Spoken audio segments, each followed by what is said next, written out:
श्रीमद्वाल्मीकि रामायण सुंदरकांड अध्याय 52। विभीषण का दूत के वध को अनुचित बताकर उसे दूसरा कोई दंड देने के लिए कहना तथा रावण का उनके अनुरोध को स्वीकार कर लेना।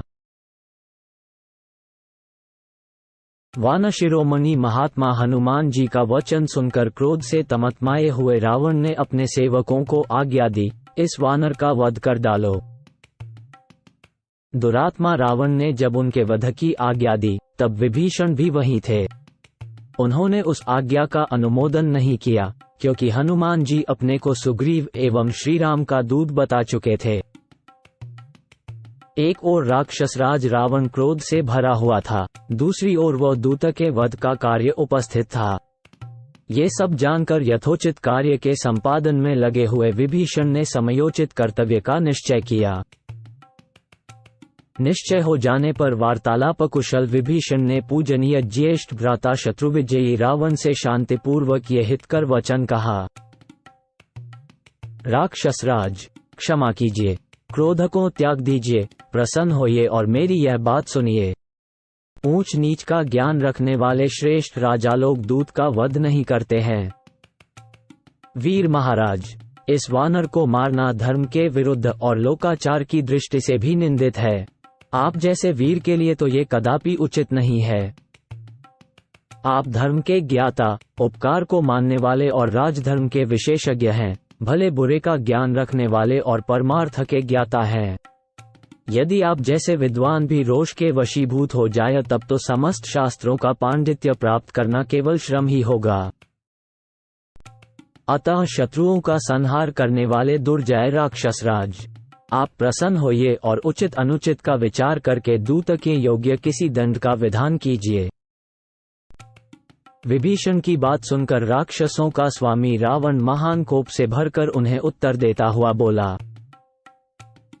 शत्रुसूदन, पापियों का वध करने में पाप नहीं है। इस वानर ने वाटिका का विध्वंस तथा राक्षसों का वध करके पाप किया है, इसलिए अवश्य ही इसका वध करूंगा। रावण का वचन अनेक दोषों से युक्त और पाप का मूल था।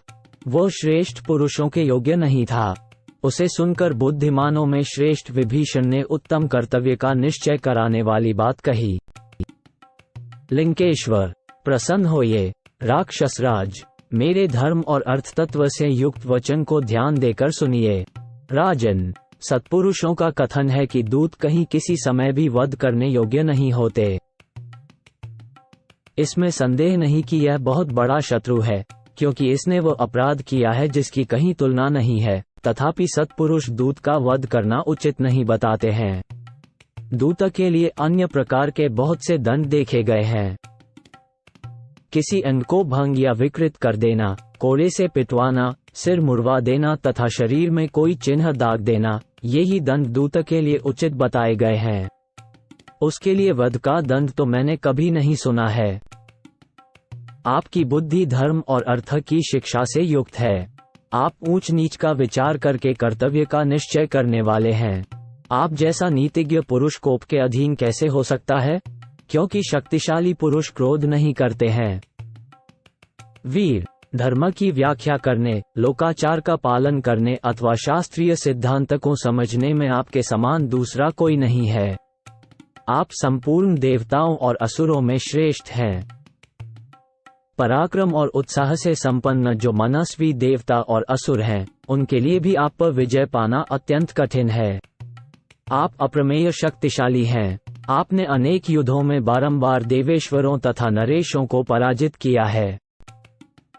देवताओं और दैत्यों से भी शत्रुता रखने वाले ऐसे आप अपराजित शूरवीर का पहले कभी शत्रुपक्षी वीर मन से भी पराभव नहीं कर सके हैं। जिन्होंने सिर उठाया वे तत्काल प्राणों से हाथ धो बैठे। इस वानर को मारने में मुझे कोई लाभ नहीं दिखाई देता। जिन्होंने इसे भेजा है उन्हीं को ये प्राणदंड दिया जाए। ये भला हो या बुरा, शत्रुओं ने इसे भेजा है, अतः यह उन्हीं के स्वार्थ की बात करता है। दूत सदा पराधीन होता है, अतः वह वध के योग्य नहीं होता है। राजन, इसके मारे जाने पर मैं दूसरे किसी ऐसे आकाशचारी प्राणी को नहीं देखता जो शत्रु के समीप से महासागर के इस पार फिर आ सके। ऐसी दशा में शत्रु की गतिविधि का आपको पता नहीं लग सकेगा। अतः शत्रुनगरी पर विजय पाने वाले महाराज, आपको इस दूत के वध के लिए कोई प्रयत्न नहीं करना चाहिए। आप तो इस योग्य हैं कि इंद्र सहित संपूर्ण देवताओं पर चढ़ाई कर सकें।